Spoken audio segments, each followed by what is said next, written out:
Your Excellency, the President of the Republic of Finland, Madam Commissioner, Excellencies, distinguished guests, people following the live stream remotely, dear friends of the Helsinki Security Forum. A warm welcome to the 2025 rendition of Helsinki Security Forum. My name is Hiski, Haukkala, and I'm the director of the Finnish Institute of International Affairs, and I simply could not be happier and prouder than standing here today. When we began preparing this year's conference at the beginning of the year, we knew that this would be a year of significant changes, even upheavals. But oh boy, little did we know what a whammy of a year this would be. We also knew that many, but not all, of these changes would impact upon Europe, its well-being, its security, and its standing in the world. We were also convinced that this year would put Europe and us Europeans into a series of tests. Either we rise to the occasion and find solutions and ways forward together, or we will face increasing insignificance, even irrelevance. In a word, this year would have to be the hour of Europe. Yet this year's theme does not mean that we are approaching the issue from a parochial or narrow-minded perspective. On the contrary, we want to use this year's theme to open up space for new issues and topics, new dialogues.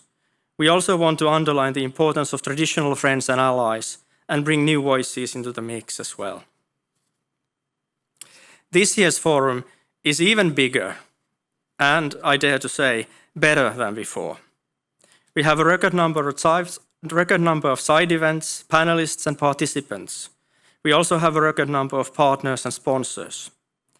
We are happy and grateful for this positive interest in the forum, and we are confident that the event will live up to your expectations. And even more than that, we hope that the conference will give you new food for thought, fresh topics, new perspectives. We do not want the Helsinki Security Forum to be yet another forum debating only the most burning issues of the day. That will be done as well, of course. But we hope that the forum will also allow us to raise our sights into the horizon, so that we all feel forewarned and forearmed for the world and the year that awaits us all. Dear friends, whether this indeed is the hour of Europe, of course, remains to be seen. One thing that I can say with full certainty is, however, that this is, right here and right now, the hour of Helsinki Security Forum 2025. And with these words, I declare the forum opened and would like to warmly welcome on stage the patron of the forum, the President of the Republic of Finland, President Stubb, and Financial Times AI correspondent Heikkilä, who will offer us the first of many important and interesting discussions on this stage during this event. A warm welcome. Thank you so much. Hello, Mr. President. Hello, hello. Such a pleasure and privilege to be here today. Now, you've just returned from Ukraine. What was the mood music there like? How did that trip go? I think the mood music was probably better than it was a year ago. I think there's a certain feeling of probably resolve and confidence with President Zelensky and his administration. I had a 1 hour tete-a-tete with him in the garden, and we also had a 1 to 2 hour briefing on the security situation. So the war is in a stalemate, that is absolutely clear, but I think there's a certain sense of confidence that we might be moving in the right direction. So I came home from Kyiv a tad more optimistic than when I left. And what sort of conversations did you have with President Zelensky about next steps to achieving peace? Well, I think the sequence is still pretty much the same. So first we need a ceasefire, and then after that, can we begin peace negotiations in earnest? And the other sequence is that we probably need a date for a physical bilateral meeting between Zelensky and Putin. And only after that can Zelensky reach out to Putin by phone to discuss, what the agenda could possibly be. But I think the base case is still pretty much the same. In the meanwhile, we need to continue to ramp up the economic pressure on Russia through sanctions, and we need to continue to ramp up the military capabilities of Ukraine by providing them with all necessary defense means available. And it's been today almost exactly 1 month since you traveled to the US with fellow European leaders and President Zelensky to meet Trump. What progress has been made since? Well, I think there are two tracks that we're working on. The first one is the idea of European security arrangements or security guarantees. And on the military side, they are pretty much ready. Of course, they have been set up and crafted to a situation after the ceasefire and after the peace. And then secondly, I think there's been progress made on increasing the economic pressure on Russia. And only last week in Paris, a week and a half ago, we had a phone call with President Trump and some European leaders. And I think his tack at the time was twofold. The first one was to tell Europeans to stop buying oil and gas. And I think he's absolutely right on that. And of course, there are two countries, Slovakia and Hungary, that still do that. And I think we need to increase the pressure on that. And then the second tack that he has is a thought of, okay, how can we put pressure through secondary sanctions elsewhere?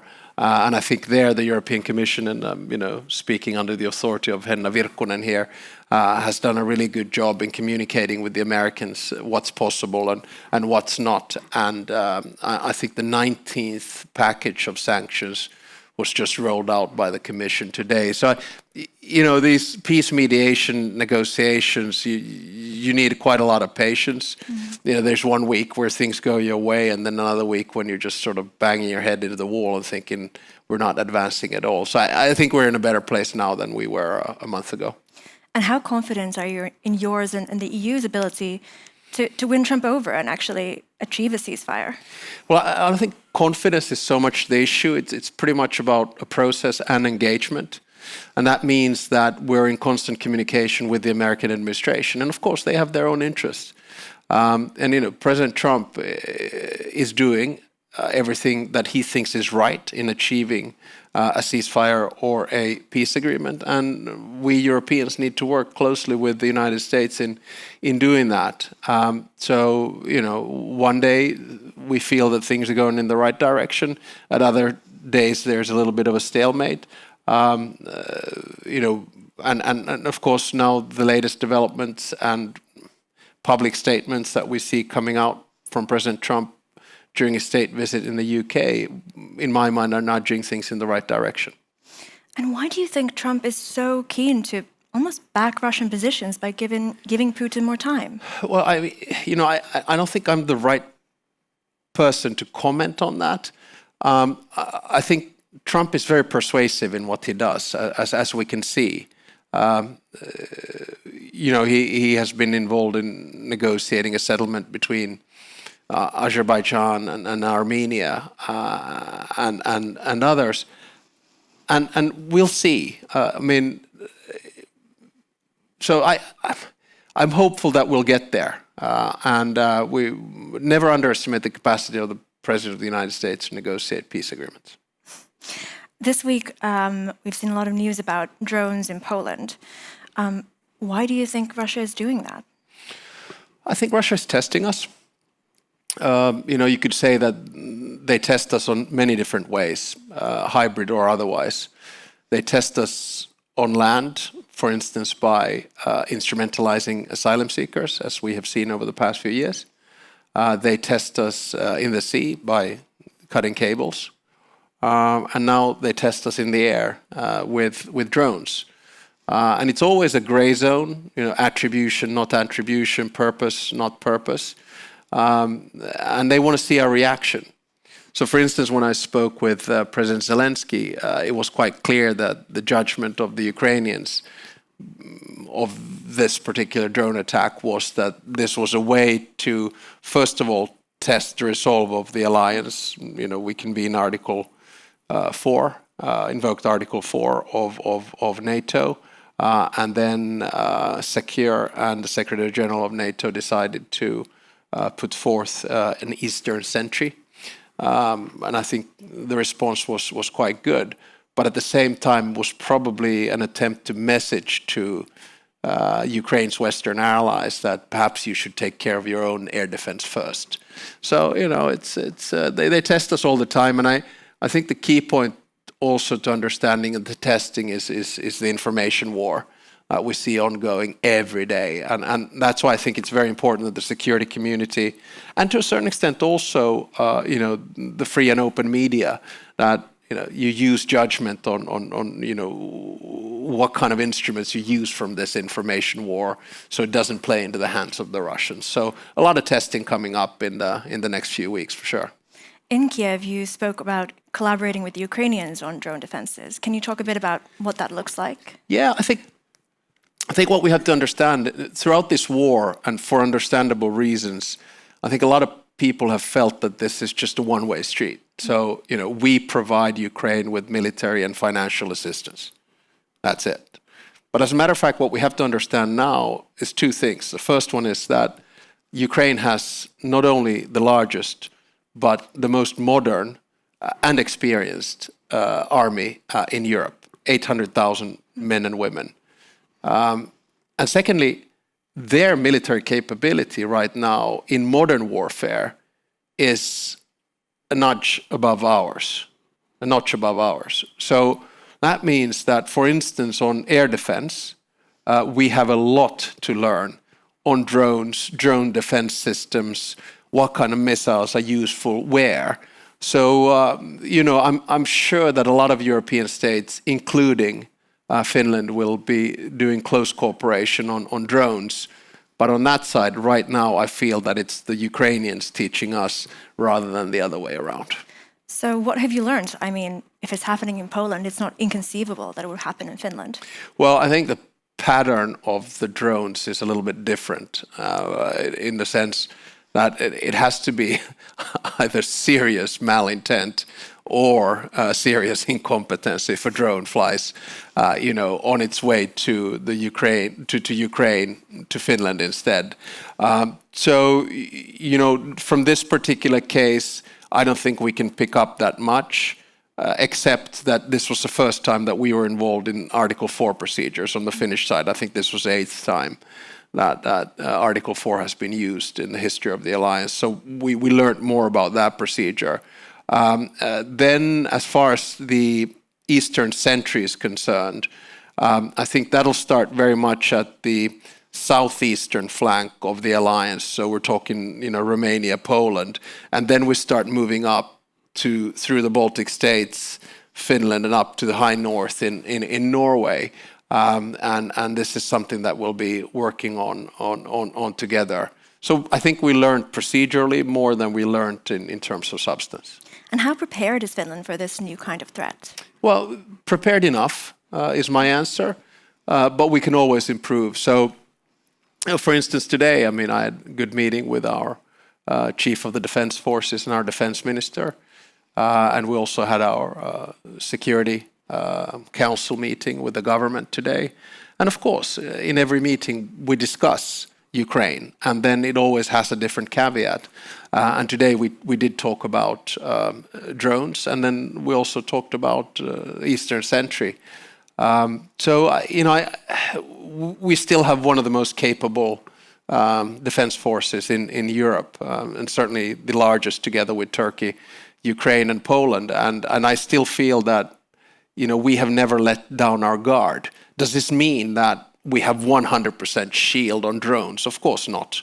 Then it's just a question of, you know, how you deal with it and how you try to keep ahead of the curve. But I'm in the fortunate position as President and Commander-in-Chief to have all the key information on security, on intelligence, on military, and on civilian.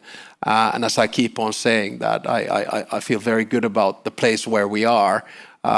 But you should never feel too good, because that means that you might take your eye off the ball, get a little bit lazy. So we'll continue to develop, we'll continue to work, and we do that, of course, together with the defense forces and then the government. That's reassuring to hear. I'd like to take some audience questions here. I believe we have some mics going around. Any hands? Here at the front, the gentleman at the front, please.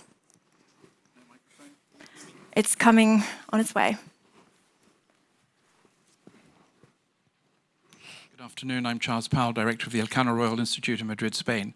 Mr. President, what's your feeling about the debate on the use of Russian frozen assets? Do you think the Commission is being creative enough? Thank you. Yeah, I think well, you should probably ask the Commissioner in the next panel. But I have had the opportunity to discuss the issue a few times also with Commission President Ursula von der Leyen. And I think creative is the right word. That's what we need to do. So first of all, I think what G7 came up with on how to use the interests of the frozen assets to back up Ukrainian loans was creative and innovative. But I do think that we need to move a step forward. And we need to get Russia to understand that these frozen assets are never going back. You know, it's going to be about war compensation. It's going to be about different ways in which Ukraine will be using them. And I think what probably needs to happen right now is that there needs to be a little bit of burden sharing so that, you know, we cover the backs of our Belgian friends, that they are not the ones who will be held legally responsible at any particular case. And then we start thinking about, okay, how do we use the frozen assets and for what? Two observations on that. One might think that there would be a slightly more aggressive way of investing that money. Right now, it's just on long-term interest. Perhaps you could get a little bit more leverage out of them. Second, when we start talking about the reconstruction of Europe, how can we use that money in a smart kind of a way? Because that's always going to be a business opportunity also for the United States, for Europe and for Ukraine. And then how do you use it for war compensation? So I actually think that the Commission has been creative and it continues to be creative. And remember, the deeper the crisis, the more creative the Commission is, as we could see during the Euro crisis as well.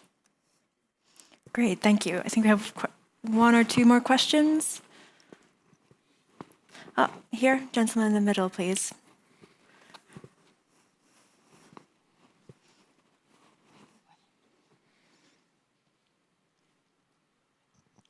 Thank you. Raffaele Marchetti, Lewis University in Rome. Thank you very much, Mr. President. Where do you see the major obstacles? I mean, what is your feeling about the current negotiation? Is more about territorial issues and more about security guarantees? Is more about financial issues? And if you look forward in 2 years' time, what kinds of reasonable arrangement you may think about? Of course, considering that ultimately it's Ukraine to take a decision, but of course, I mean, you are involved in discussions, so maybe you have a good feeling. Yeah, the first thing to say is that we should always come back to basics and ask ourselves, what is at stake here? We have an imperial state which has a strategic aim of denying the basic tenets of nationhood of Ukraine, which means the independence of Ukraine, the sovereignty of Ukraine, and the territorial integrity of Ukraine. And that is the strategic aim of Russia, has been from the beginning and continues to be that. I think what we need to try to do is to change the strategic aim of Russia. And then we come to the second observation. I actually think that the issue of territory and security guarantees is intimately linked in the short term and in the long term. And by that I mean to say that I think the deal to be done for a ceasefire is to freeze the line of contact as it stands right now, with providing security guarantees to Ukraine. And then when the negotiations begin, that's a different story. So my suggestion is not, and I stress not, that Ukraine should lose territory, but we probably want to focus the strategic aim of Russia to a point where Russia is only focused on territory. That would be useful from a negotiating perspective. But I can tell you one thing, and that is that Finland will never approve the territorial acquisition of Ukrainian land to Russia, whether it's the Crimean Peninsula or Donetsk or Luhansk. Those decisions are huge decisions, and they can only be made by one country and one government, and that is Ukraine. Thank you. We had a question here in the middle. I think this gentleman was first. Thank you. Charlie Slunis, Pasternak, Nordic West office. Mr. President, you have spoken a lot and written about the global south. So I'd like some reflections on your conversations. What do the leaders in India or China or Indonesia think about this? Or in fact, do they really think about this a lot? Yeah, I mean, it's a really good question. And you know, my big thesis, of course, right now is that we're witnessing a change in the world order dynamics and balance, which is akin to the end of the Cold War, end of World War II, and end of World War I. And then we have to ask ourselves the question, what do we aim at? I think our aim here in Finland is to still strengthen and hang with the multilateral system of governance of international institutions, rules and norms that were established after World War II. And then we ask how we do that. Well, we do that by giving agency to the global south, which doesn't feel that it has that. The likes of India, Indonesia, Saudi Arabia, Nigeria, Kenya, South Africa, Brazil, Argentina, Mexico, etc., etc. Because if you give agency to a player, then they're more likely to deal with that. Because I don't think anyone will benefit from a transactional world. Transactions take you to a certain place until you hit a wall, and sometimes you end up in a corner from which you really can't get out. So I've had lately conversations with Prime Minister Modi and President Ramaphosa, and the only conversation that we have is basically about the situation in Ukraine. And I do think that it would be good to see them more involved. For instance, President Ramaphosa, who was a good friend of President Martti Ahtisaari and a peace mediator, understands peace. India has a geopolitical stake in this, so we should get them involved in one way or another. The final point that I still want to make, that I think one of the keys to peace, because there are many, is held by China.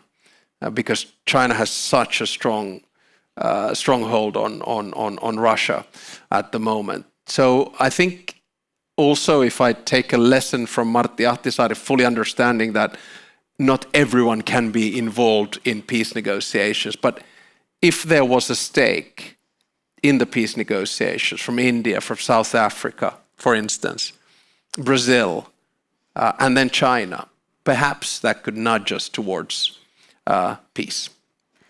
Thank you, Mr. President. A final question from me. You're heading to New York next week for the UN General Assembly. Tomorrow, actually. Tomorrow, excellent. Yeah. Where you will meet President Trump. What is your message to him? Well, I think the UN week is always important. So my first message is that please, the United States, stay engaged in the United Nations, that it's a very useful multilateral fora for settling issues and settling peace. And of course, then, the second message is always going to be about Ukraine. But there, I come from a small country, so we should never inflate our capacity to influence big players. The big players decide. I mean, that's just the reality. So I think, therefore, it's more for me to go and question that, or ask the question from President Trump, okay, what do you think we should do next?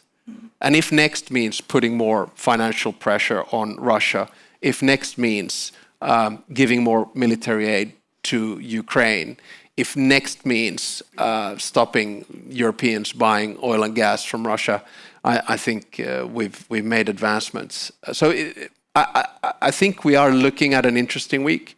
I know that the debate will be quite a lot on the Middle East and Palestine and two-state solution. But from a Finnish perspective, I think we should focus a lot on what's going on in Ukraine. And we'll see what the President of the United States does. The final point that I make here is that since President Trump came into office, we have tried every day, every week to find a solution. We are not there yet, but I do believe that the only person who really has the capacity to end this war quickly is President Trump, and anything that moves him in that direction would be of course welcome. Thank you so much, Mr. President. Thank you.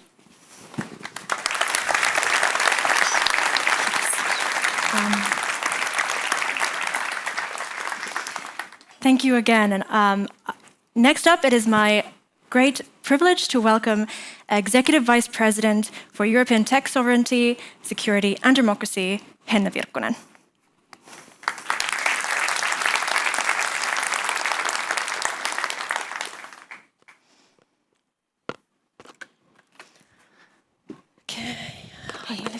Hey, welcome, welcome. Thank you so much.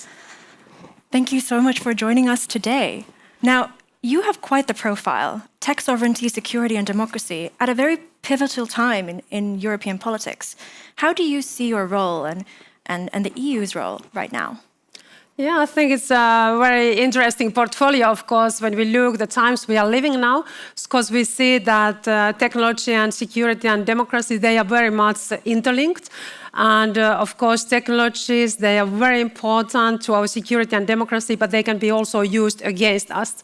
So especially when I look the landscape and threat landscape around us, we see that, of course, now we are especially supporting our member states in the European Union to boost investments to defense industry.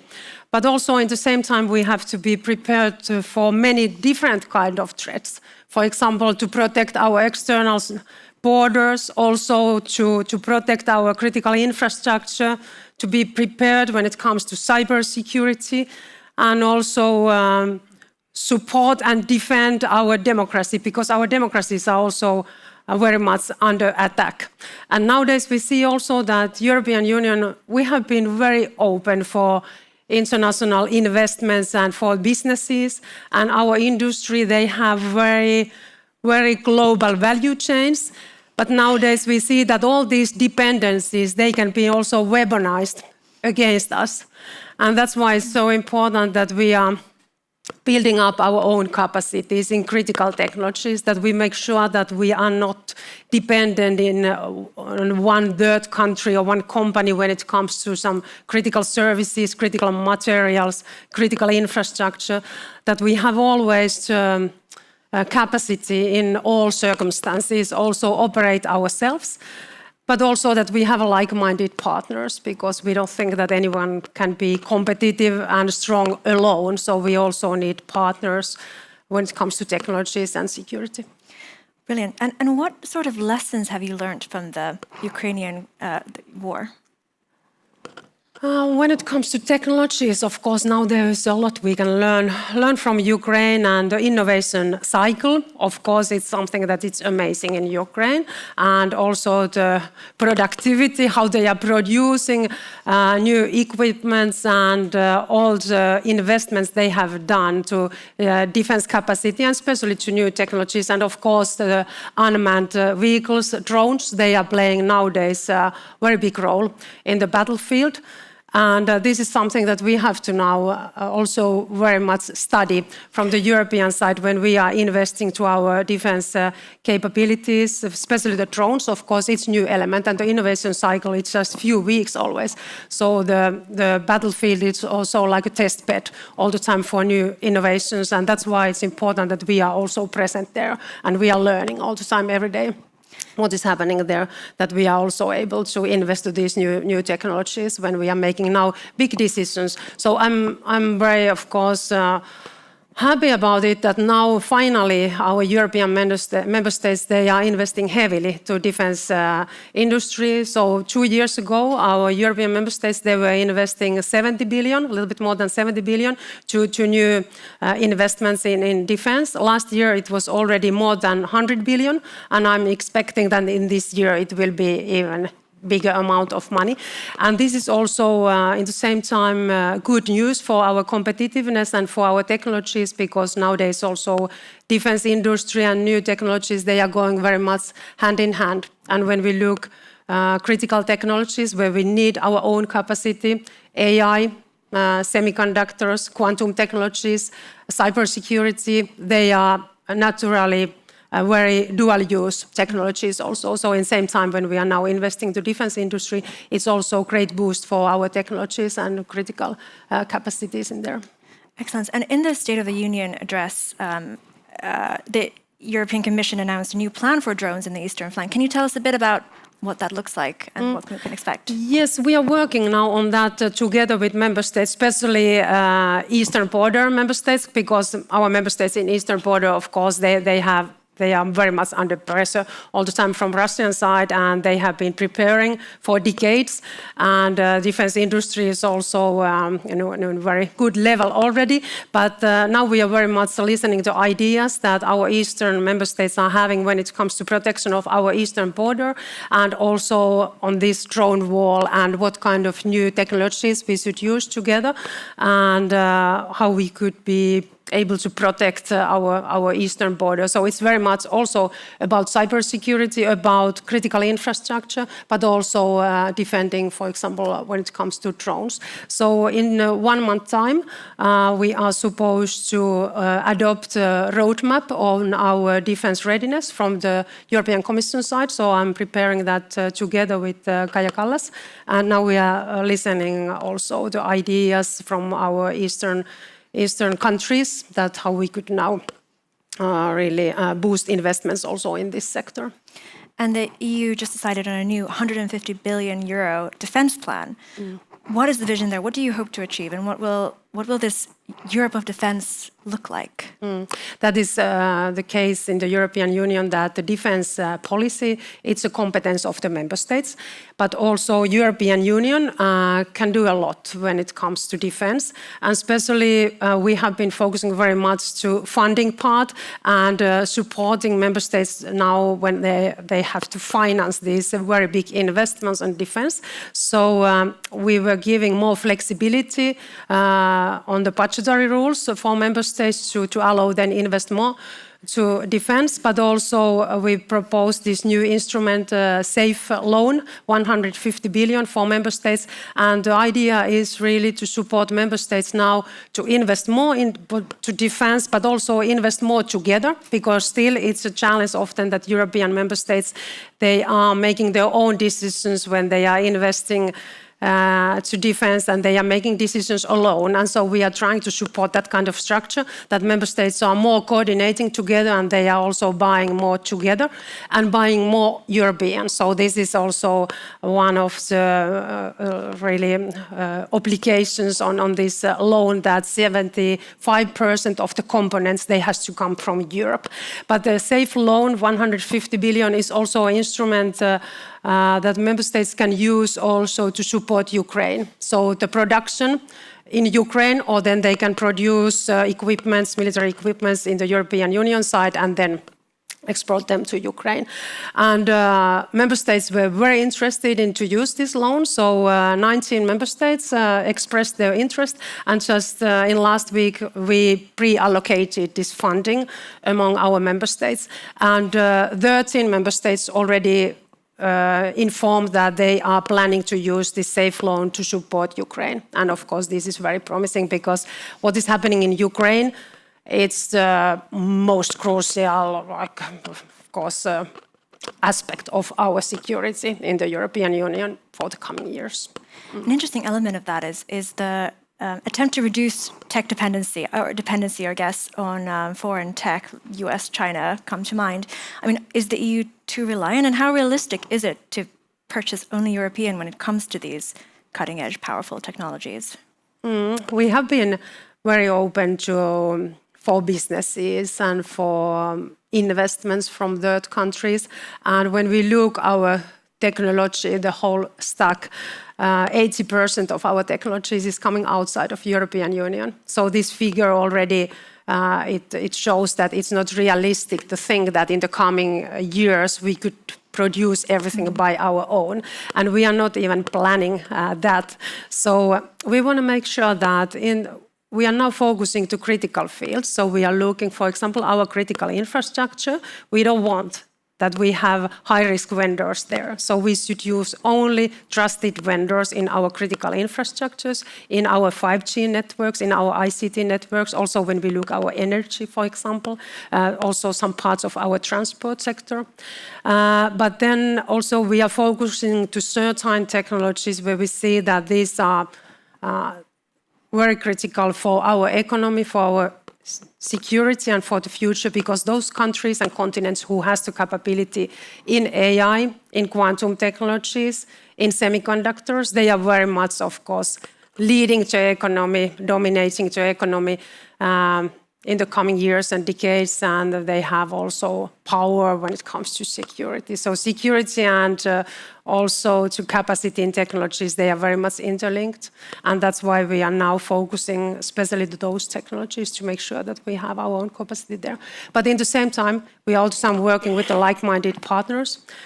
USA has been Europe's main partner in security and economy, also in technologies for decades. But we have a digital partnership also with Japan, with Singapore, with South Korea, with Canada. With UK, we are working again more closely. We're working with Australia. So we have many like-minded partners who are working with us in technological field. Now you mentioned AI, which is obviously a very powerful dual-use technology. And it seems like the Commission's approach to it has sort of changed in the past few years, right? A few years ago, it was all about regulating this ethical vision, and now the AI Act seems to be stalling or maybe even withdrawn. I mean, what happened there, and does that mean the Commission has a different approach now that we are in this security situation? We are not planning to withdraw our rules, so we want to make sure that in Europe we have a safe and fair and democratic environment also in digital environment, and this covers also AI, because we want to make sure that our citizens, they can also trust to these technologies. So for example, when AI is used in the hospitals, for example, that our citizens can trust that these systems, they are meeting certain standards and they have been tested before they are entering to the markets.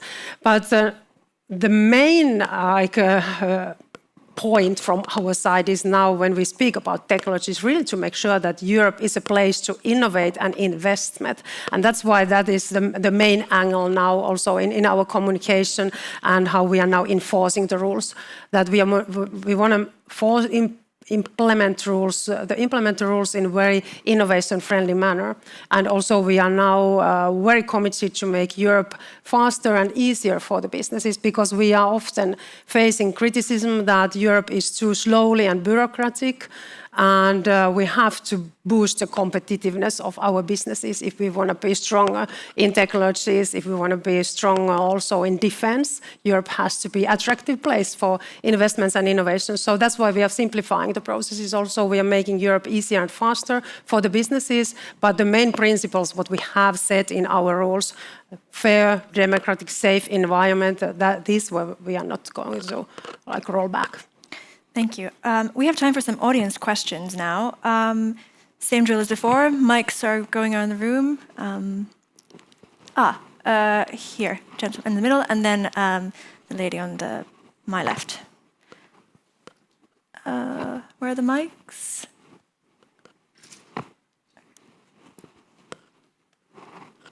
Okay. Can you speak up and I'll... Oh, they're coming. Thank you. Charles Lunis Pasternak, Nordic West office. I'd just be curious, in a realistic timeline, when we're going to have a genuine digital one market in Europe? That is a very, very good question. You know that on this week we had also a 1-year anniversary of Mario Draghi's competitiveness report, and he was also a little bit like whipping us that we haven't been fast enough, even that we have done a lot in the first 9 months in the office as a new commission. But it's clear that if we want to be more competitive, if we want to really boost investment and innovations in the European Union, we need to use also to full potential of our single market. And when we look, for example, the technology field and also defense industry, we see that we have thousands of very promising startups in the European Union. We have super research and science.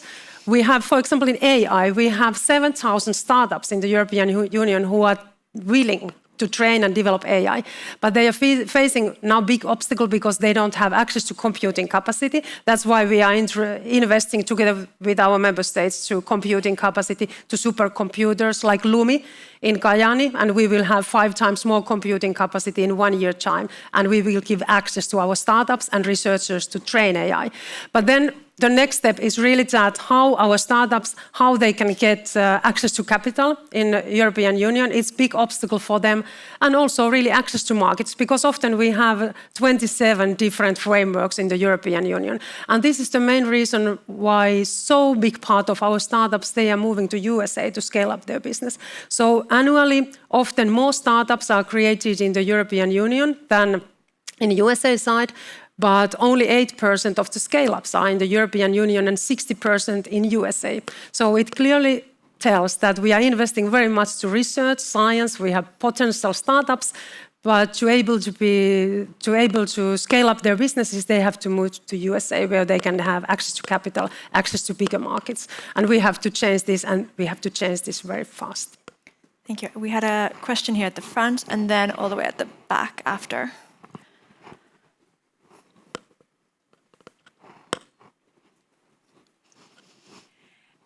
Thank you, Vice President. And maybe building up on your last comment. So Niina Hyvärinen, Aalto University. A lot of the value is created in higher layers, in use cases, in services, in applications.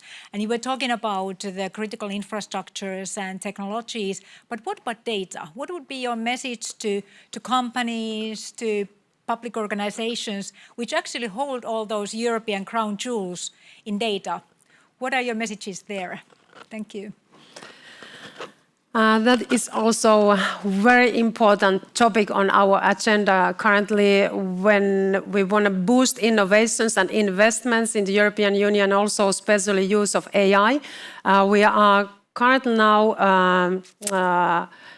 finalizing our Apply AI strategy. We will adopt it in October, and there we are now looking specific sector where we see that we have huge potential in the European Union, and we are looking really what kind of actions we can take in the European level to now support their actions to uptake and apply AI, because we see that there's many fields where we can be very strong in the European Union when we are bringing together our AI developers and the traditional industries, for example.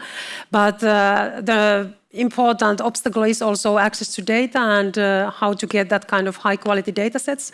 And it's one of the main topics around these AI factories we are now building together with 13 member states, and one is really in Finland, Lumi AI factory. We want to bring together not only computing capacity, but also high quality data sets and talented people and AI researchers and startups. So that's the idea around AI factories. And also in this autumn, I will also present our data union strategy, where we are trying to really also make it easier and simpler for the data users also to use the data, because often we have quite complicated rules also in Europe. Thank you. And then we had a question all the way at the back. Thank you. James Heapy, former UK Defence Minister. Commissioner, can European and indeed Western technology industries ever be sovereign if their deep supply chains are almost entirely dependent on Chinese processed critical minerals?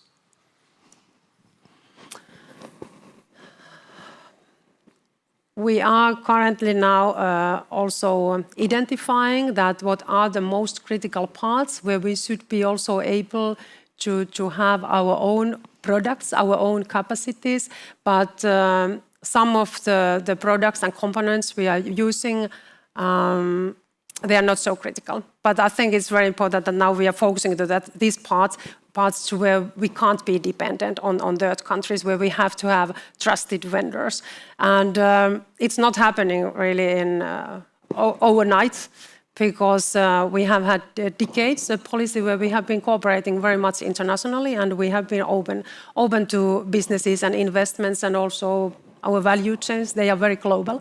So it's taking time, but We are also in very serious situation when it comes to security, and that's why always now when we are making decisions, we have to look the security aspect as a first priority before we are making the next steps. Thank you. Okay, one final question over here, please. Thank you, ma'am. I just have a question regarding the startups.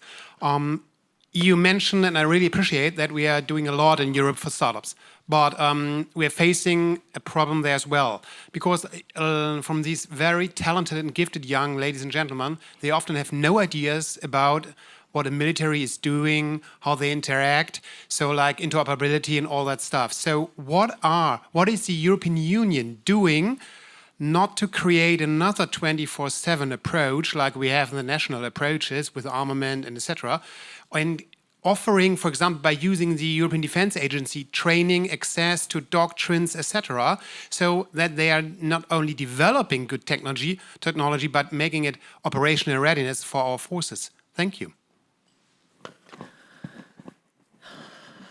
We have many sectors in the European Union where we are missing single market. We are lacking single markets. It's often mentioned that telecom, energy, finance are the sectors where we should create more single market. But the defense industries also traditionally it has been very national markets, and that's why we are now also creating the instruments where we are encouraging also the member states to work more together, have more cross-border cooperation also between the industries and member states to create also one single market when it comes to defense. But of course, I'm very willing to hear also more your experiences, because I think there's obstacles you have been maybe facing also personally, that what we could do also to make sure that we have a better functioning single market, because it's crucial for our future. We have so much potential in the European markets, but still too many obstacles between the member states. Thank you, Madam Executive Vice President. And a final question from me. What advice would you give the European tech sector right now? How can they seize the moment in terms of defense and all the investment that's pouring into tech sector? Yes. It is okay. I think that this is a very important moment also for all our technology companies, and many of our leading companies and startups, they are already very much involved to our defense investments and research and development work there. And we are also in the European level, of course, what we are now doing, we are trying to really facilitate the work and make sure that there's enough funding and financing opportunities in the markets. And it also comes to our next multi-annual financial framework that Commission, we adopted our proposal in July.